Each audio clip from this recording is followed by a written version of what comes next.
Պարոն Թաթյան, դուք ձեր խոսքում նշեցիք նաև, որ Նիկոլ Փաշինյանը շրջում է Հայաստանում եւ քաղաքացիներին պատերազմով սպառնում,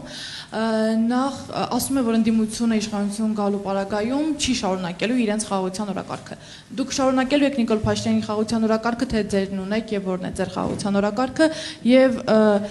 պատերազմի մասին տեղեկություններ նստեց որտեղից Փաշինյանին եւ այստեղ ազգային անվտանգության ծառայությունն առնվազն անելիք չունի։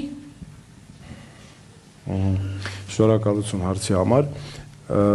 Նիկոլ Փաշինյանը պարզապես շանտաժի է ենթարկում մեր ժողովրդին եւ շահագործում է, օգտագործում է վախերը։ Ակնհայտ է եւ ես նաեւ սրա մասին հայտարարել եմ, որ նա օգտագործում է մեր մայրերի վախերը, մեր հասարակությունում է վախ տարածում եւ բայց իրական պատճառը նրա ձախողումներն են։ Հիմա եկեք հասկանանք, թե մեր հետ կապած օրինակ մենք ինչպես ենք այդ արդյոք այդ պատերազմ քարոզելը ինչով է կամ վերաբերում է մեզ թե ոչ։ Հիմա ես շատ հստակ մի քանի կետով ուզում եմ նշել։ Առաջինը, մենք ասում ենք, որ խաղաղության համաձայնագիրը Ադրբեջանի նախագահի կողմից ստորագրվելու դեպքում մենք էլ պատրաստ ենք ստորագրելու։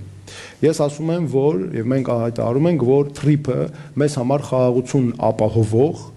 փաստաթուղթն է այս իրավիճակում։ Մյուսը եւ գործնական խաղաղության ապահովելու փաստաթուղթը։ Մենք ասում ենք, որ մենք շարունակելու ենք այն տեղից, որտեղ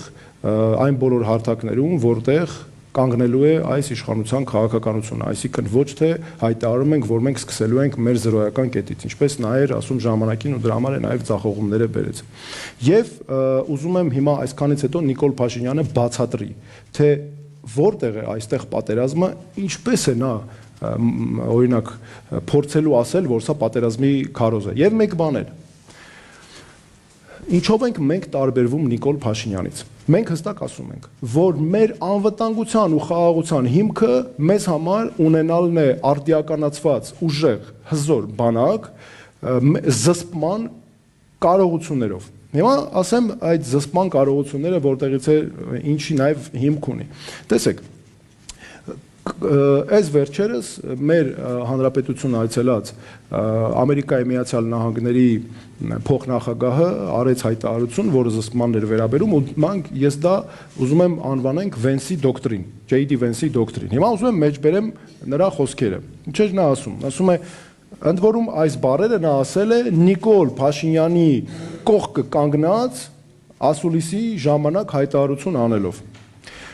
Մեջբերում եմ, խաղաղություն ապահովելու լավագույն միջոցը իրական զսպման գործիքներ ունենալն է։ Իսկ իրական զսպման գործիքներ ունենալու լավագույն միջոցը աշխարհի լավագույն տեխնոլոգիաների օգտագործումը։ Այսինքն Ամերիկայի Միացյալ Նահանգների փոխնախագահը քո կողքը կանգնած խոսում է զսպման կարևորությունից եւ ասում է խաղաղություն ապահովելու միակ միջոցը, լավագույն միջոցը զսպման կարողությունների զարգացումն է ու ամենալավագույն տեխնոլոգիաներով դու այս հայտարարությունները թողում ես հաշվի առնելով որ Ալիևի ասացները պետք է անես հելնում ես հայտարարում ես ասում ես բանակը իմ համար երկրորդական է նշանակություն չունի դրա համար մենք ասում ենք որ մեզ համար առաջնայինը այո այս խոսքերն էլ գալիս են ապացուցելու որ աշխարհն էլ այդպես է ընդունում զսպման կարողություններ ունեցող բանակը հենց ունեցող երկիրն է կարող ապահովել խաղաղություն եւ սա այն է երբ որևէ մեկը որ ուզում է հանկարծ մտքով չանցկացնի որ կարող է հարձակվել քո երկրի վրա եւ հաջողություններ ունենալ այլ հակառակը շատ ավելի մեծ վնասներ կարող է կրվել սա միայն պաշտպանությանն է վերաբերում սա ոչ պատերազմի կոչ չէ ոչ է սա խաղաղություն ապահովելու լավագույն եղանակն է արդյունավետ պաշտպանությամբ